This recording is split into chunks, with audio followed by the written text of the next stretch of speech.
La semana pasada compartimos de la misericordia, compartimos de la bendición, de los felices que son los que tienen hambre y sed de justicia. Y es la justicia que significa querer hacer la voluntad de Dios. Y tal vez en esta semana usted se da cuenta que no ha logrado, que ha pecado, que ha tenido una caída en su caminar cristiano, pero está aquí. Y ese es el hambre de querer hacer lo bueno, y eso es algo que Dios lo valora. Y mientras estemos en ese camino, dice que somos felices los que tenemos hambre de cambio, hambre de mejorar, hambre de salir adelante. Amén. Entonces aproveche este tiempo para ponerse a cuenta con el Señor, y cuando usted comparta la cena, dice Jesús: mi cuerpo es verdadera comida y mi sangre verdadera bebida. Usted puede experimentar un milagro por el hecho simplemente de participar de la cena, porque cuando el Señor está en tu vida de una manera activa, hay milagros. Dice en la Biblia que el Señor es el Espíritu, y donde está el Espíritu del Señor, allí hay libertad. Así que dale lugar al Espíritu de Dios en tu vida para que tengas esa libertad gloriosa de los hijos de Dios. Amén. Abra su Biblia en Mateo capítulo 5, en el versículo 7. Si no trajo su Biblia, seguramente trajo su celular con la aplicación de la Biblia. Mateo 5, 7. Estamos en una serie acerca del Sermón del Monte. Hemos dicho que el Sermón del Monte es el compendio de lo que necesitamos los que hemos nacido de nuevo para vivir en la tierra. Si hay alguien que está aquí por primera vez, quiero que usted lo va a entender, porque no es nada complicado, pero lo más importante es que cuando yo le invite que usted abra su corazón para recibir a Jesús, lo haga con fe. Usted va a experimentar el milagro más extraordinario que una persona puede recibir, que es nacer de nuevo, un cambio de adentro hacia afuera. Amén. ¿Hay alguien que nos visita por primera vez? Queremos saludarle. Muy bienvenidos. ¿Alguien más? Bienvenidos. Le damos un aplauso. Muchas personas. Bienvenidos a los que están aquí por primera vez. Ok, vamos entonces a Mateo capítulo 5. Usted sabe que a causa de esta nueva normalidad que le dicen, a causa de este virus, tenemos que un tiempo limitado que no podemos excedernos. Entonces tenemos que ir a 120 kilómetros. Póngase el cinturón de seguridad. Amén. Mateo capítulo 5, versículo 7. Dice así la palabra de Dios: bienaventurados los misericordiosos, porque ellos alcanzarán misericordia. Lo leemos de nuevo: bienaventurados los misericordiosos, porque ellos alcanzarán misericordia. Póngase la mano en el corazón y diga conmigo: Padre, que tu palabra toque mi cuerpo, toque mi corazón y toque mi mente. En el nombre de Jesús. Amén. La Nueva Traducción Viviente traduce este versículo bíblico de esta manera. Dice: Dios bendice a los compasivos, porque serán tratados con compasión. Amén. Les decía que la bienaventuranza no es que uno tiene una bienaventuranza y otro. Comienza diciendo: bienaventurados los pobres en espíritu. El pobre en espíritu es el que siente su necesidad de Dios. Luego sigue diciendo: bienaventurados los que lloran, porque recibirán consolación. Es como que las bienaventuranzas nos muestran un cuadro de lo que un cristiano debería vivir en la tierra. No es un mapa, es un espejo. No es un camino por el cual ir. El camino es Jesucristo. Y cuando uno llega a Jesucristo, luego lo que refleja la bienaventuranza nos va haciendo que escojamos direccionar nuestro corazón hacia la nueva vida que Dios nos ha dado. Cuando una persona nace de nuevo, coexisten dos naturalezas. La naturaleza espiritual, que es producto de ese nuevo nacimiento, y la naturaleza terrenal. Por eso Jesús dice que nosotros no somos de aquí, que somos de otro mundo, somos del cielo. Mire hacia la derecha y diga: usted es del cielo. Al de la izquierda, dígale: usted también.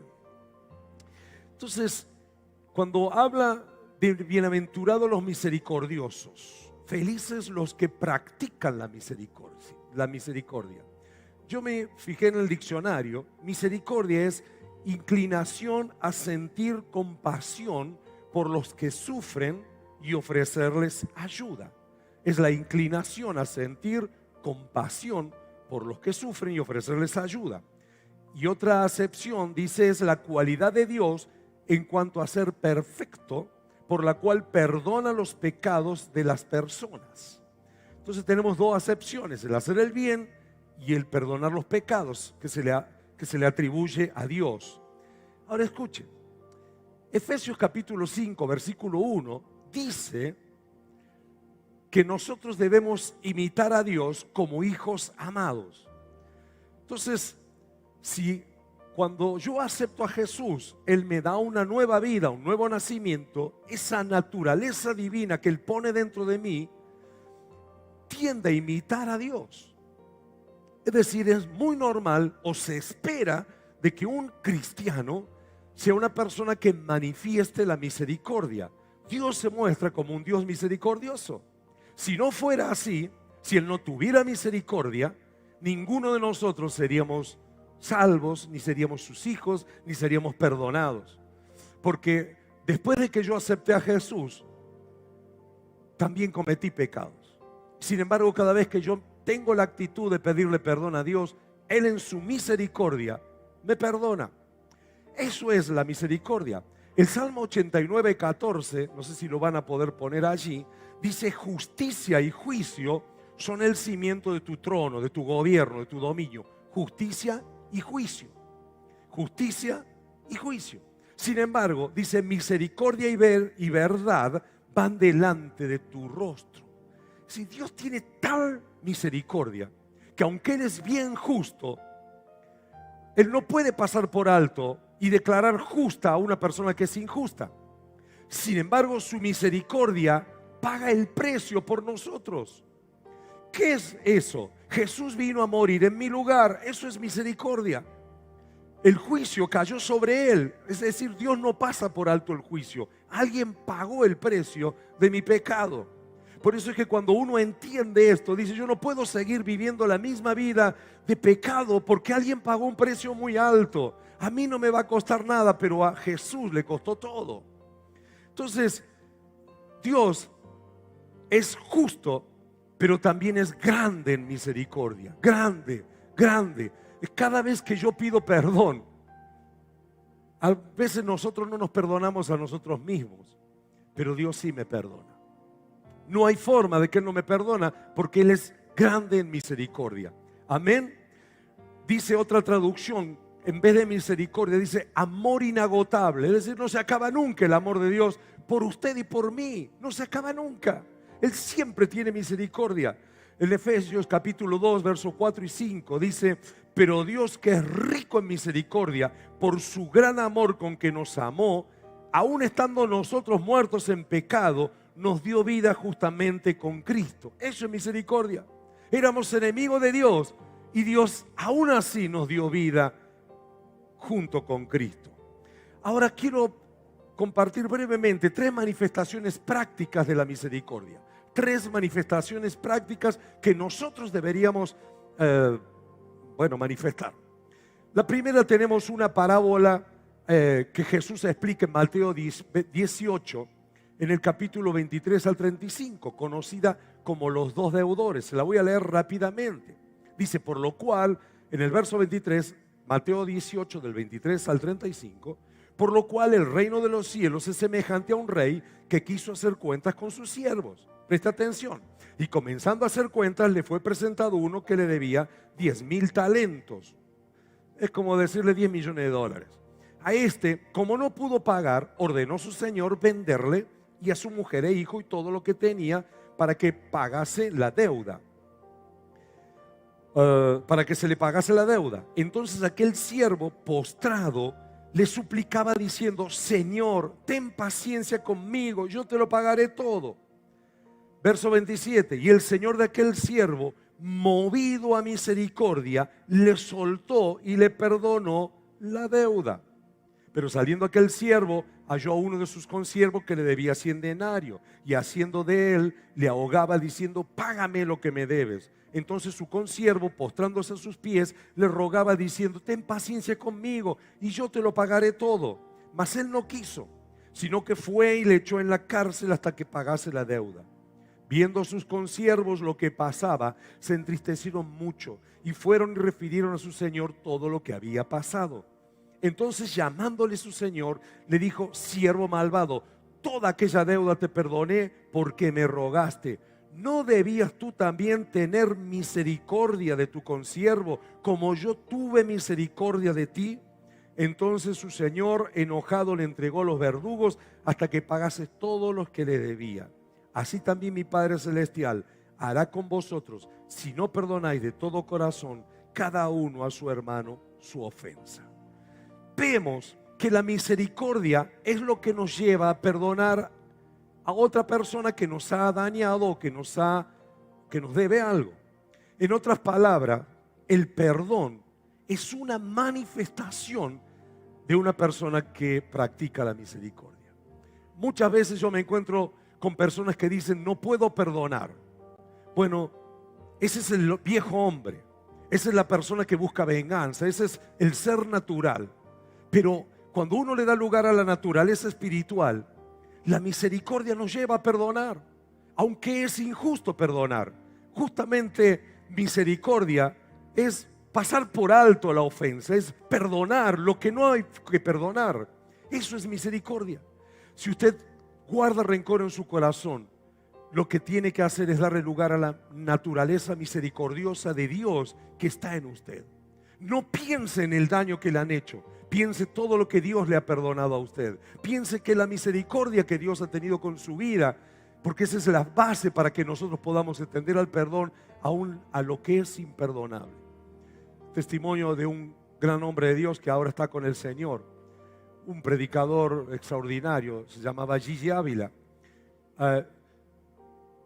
Su hija murió en manos de su marido, la mató el hombre de una manera cruel. Y este hombre fue a visitarlo a la cárcel, como hijo de Dios, como pastor, fue a visitarlo al asesino de su hija. Y en la cárcel, él le extendió el perdón. Él dijo: me costó muchísimo, pero yo entendí que Dios me había perdonado a mí, yo tenía que perdonar también aún ese crimen tan atroz que es que te maten a un hijo. Y ahí vemos que eso no es humano, no es normal. Solamente la naturaleza de Dios en nosotros puede hacer eso. Entonces, primera manifestación de la misericordia. Jesús dijo: felices los misericordiosos. Felices los misericordiosos. Cada vez que usted perdona una ofensa, usted es una persona que está actuando en la misericordia. Cada vez que usted perdona a alguien que le debe, usted está actuando en la misericordia. Amén. La segunda acción práctica de la misericordia la encontramos en Lucas capítulo 10 del 30 al 37. Cuando yo le digo la segunda, es de la que le voy a hablar hoy. La misericordia tiene muchas expresiones. Verso 30 dice: respondiendo Jesús dijo: un hombre descendía de Jerusalén a Jericó y cayó en mano de ladrones, los cuales le despojaron e hiriéndole se fueron dejándole medio muerto. Aconteció que descendió un sacerdote por aquel camino y viéndole pasó de largo. Un sacerdote viéndole pasó de largo. Estaba apurado por ir al culto. Asimismo un levita, llegando cerca de aquel lugar, viéndole pasó de largo. Estaba apurado por ir al culto. Pero un samaritano, un mundano que iba de camino, vino cerca de él y viéndole fue movido a misericordia. Y acercándose, vendó sus heridas, echándole aceite y vino y poniéndole en su cabalgadura, lo llevó al mesón y cuidó de él. Otro día al partir sacó 2 denarios y lo dio al mesonero y le dijo: cuídamele y todo lo que gastes, de más yo te lo pagaré cuando regrese. ¿Quién pues de estos 3 te parece que fue el prójimo del que cayó en manos de ladrones? Él dijo: el que usó de misericordia con él. Entonces Jesús le dijo: ve y haz tú lo mismo. Entonces la conclusión es que otra manifestación de la misericordia es ayudar al necesitado. Es ayudar al que tiene una necesidad, aunque no sea tu amigo, aunque no te caiga simpático, aunque sea hincha del club contrario al tuyo. Algunos dicen, se lo merece porque es hincha de... Y dice el partido, el club. Recién yo cuando entré me tomaron la temperatura y me dijeron, muy baja la temperatura, ¿usted de qué? No. Dios dice que algunos son pecho frío, ¿verdad? Que tienen frío. Nunca van a dar fiebre. Bueno, esa es una cargada, ¿verdad? Pero a lo que me refiero es que, querido hermano, a veces hay un viejo dicho que dice, haz el bien sin mirar a quién. Este se encontró con una necesidad y la misericordia lo llevó a ayudarlo. ¿Qué habrá pensado el sacerdote? El sacerdote seguramente pensó, razonó, ¿por qué no lo ayudó? Bueno, llegó tarde a la reunión, tengo que adorar a Dios. Además, yo no lo conozco, ¿qué sabe lo que habrá hecho? A lo mejor lo tiene merecido, le cayó el juicio de Dios. ¿Cuántas cosas hace la religiosidad en nosotros que no ayudamos a la persona porque creemos que se lo merece? No somos jueces. Mire, si hay alguien que está pasando una necesidad, una desgracia, no somos jueces. Lo que nos corresponde, si está a nuestro alcance, pues es ayudarle en la medida que podamos. ¿Cuántos dicen amén a eso? Entonces, la misericordia en nosotros nos lleva a tener compasión y nos lleva a ayudar a otros. Cada vez que usted ayuda a una persona, se está comportando como una persona misericordiosa. Amén. Se acerca un niño, te pide una moneda y vos le decís, vayas a ver los padres y porque lo mandan a trabajar, seguro que está tomando vino, seguro, y se hace toda una película y no le da nada al pobre niño. Pues no nos toca a nosotros eso. Si está en mi alcance y puedo darle una ayuda, tengo que hacerlo. Amén. Y si puede orar por ese niño, también ore por el niño. Y por último, es decir, la misericordia. Él se encontró, capaz usted sale ahora del camino y encuentra a alguien, nunca le ha pasado que está sentado tomando un café y se acerca a un niño y le mira, no sé, está tomando un desayuno y le mira la media luna y usted, no tengo nada, pues por lo menos compártale la mitad de la media luna. Si le dice que no, que quiere plata, bueno, ya se lo pierde él, ¿verdad? Pero la misericordia es una característica suya como hijo de Dios. Amén. Gracias por su entusiasmo. La otra consideración, la primera que te dije es que la misericordia te lleva a perdonar. La misericordia nos lleva a ayudar a los necesitados. Pero hay una que es activa, es decir, no es que me encuentro con un necesitado. Mire, en 2 de Samuel, capítulo 9, versículo 3,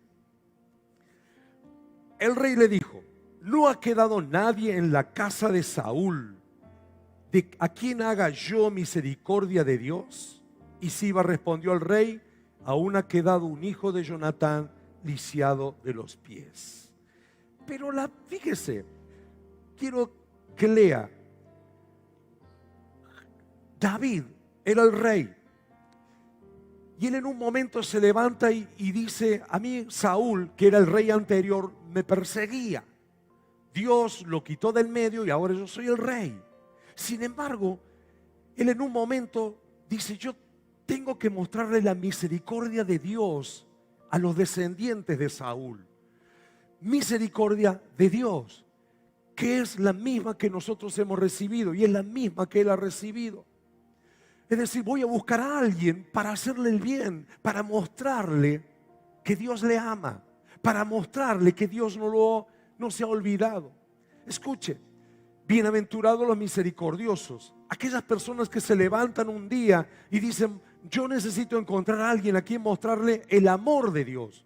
¿Y cómo se lo muestra? Bueno, en el caso de David, lo mandó a llamar, lo hizo sentar con él a la mesa y lo trató como un hijo de un rey. Lo trató con amor, con misericordia. Y yo creo que nosotros eso podemos hacer todos los días. Levantarnos a la mañana y decir, ¿a quién puedo hoy ayudar? ¿A quién puedo mandarle un mensaje que le diga que Dios le ama? ¿A quién le puedo mostrar la misericordia de Dios? David se sentía un instrumento de Dios y dice, yo le voy a mostrar no la misericordia del rey, sino la misericordia, el amor inagotable de Dios. Qué hermoso es que usted y yo tenemos eso en nuestras manos. Sabes que muchas veces las personas tal vez no te den las gracias a vos, pero sí se la den a Dios por haber usado tu vida para ayudarlo y para mostrarle que Dios aún le ama. Una vez iba a dejar a unos hermanos a su casa y veo a un muchacho en un puente, era un oscuro, frío, Y no sé por qué, creo que la misericordia de Dios me llevó a parar el auto, nos bajamos y cruzamos y le dijimos, ¿qué te está pasando? Estaba tirado. Y él, bueno, para hacerla corta, nos cuenta que estaba por arrojarse del puente porque su vida no tenía sentido. Pero dice, hice una oración, le dije, Dios, si vos realmente me amás, dame una prueba, mostrame que me amas. Y justo paramos y le venimos a decir nosotros, Dios te ama, no sé qué le dijimos, pero es como que fue la respuesta de Dios. Quiero decirte, usted y yo tenemos que levantarnos cada día y pensar, ¿a quién puedo mostrarle la misericordia de Dios? Concluyo con esto. La misericordia está dentro suyo. Por eso Dios nos dice, felices los misericordiosos, porque ellos alcanzarán la misericordia. Se me acabó el tiempo, simplemente quiero decirte que la misericordia que nos va a alcanzar es una misericordia que nosotros alcanzaremos. Bienaventurados los misericordiosos, porque ellos alcanzarán. Es decir, nuestras acciones por perdonar, nuestras acciones por ayudar a alguien, nuestras acciones por buscar a quién mostrar la misericordia de Dios y el amor de Dios, nos harán alcanzar algo que Dios tiene preparado para tu vida. No es la salvación es un regalo, pero yo quiero decirte que hay muchas bendiciones que Dios tiene preparado para tu vida. Tal vez nunca lo relaciones, pero te van a venir bendiciones que no mereces. Eso es misericordia. Van a venir a tu vida y no hace falta que te mueras para eso. En cualquier momento puede ocurrir eso. Quiero que te pongas de pie. Aquellos ustedes que han estado hoy por primera vez, me gustaría que hiciéramos una oración, que puedas recibir el amor de Dios que te ha traído hasta aquí, porque alguien te ha hablado de su amor. Que puedas abrirle tu corazón. Tal vez lo conocías al Señor y te has apartado y hoy sos como el hijo pródigo que vuelve a los brazos del Señor. Quiero que cierres tus ojos allí donde estés, levantes tus manos y hagas esta oración conmigo. Decí conmigo, Padre Dios, hoy abro mi corazón a vos. Te necesito. Perdona mis pecados. Ven a mi vida, dame un nuevo nacimiento. Yo creo en Jesús. Él murió en mi lugar y yo acepto su amor, acepto su perdón y creo que tú me das una nueva vida. Te doy gracias por eso. Yo sé que si has hecho esta oración con sinceridad, Dios te mira con amor.